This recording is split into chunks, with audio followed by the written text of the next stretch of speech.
కవితను విడిపించుకోవడానికి కేసీఆర్ మోడీ దగ్గర బేరాలు చేస్తున్నారని మంత్రి పొన్నం ప్రభాకర్ ఆరోపించారు. కరీంనగర్ ఎంపీ అభ్యర్థి వినోద్ కుమార్ను బలిపశువు చేయడానికే కేసీఆర్ సిద్ధమయ్యారని విమర్శించారు.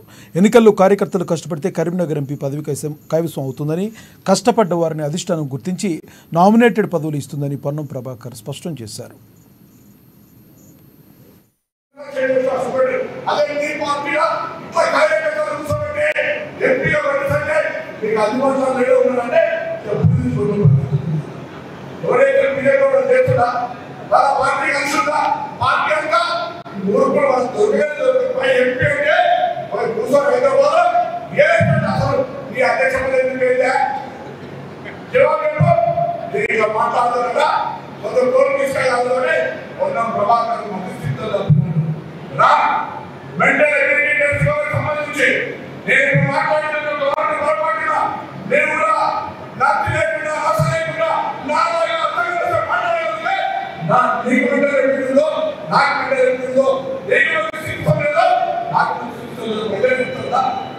నన్ను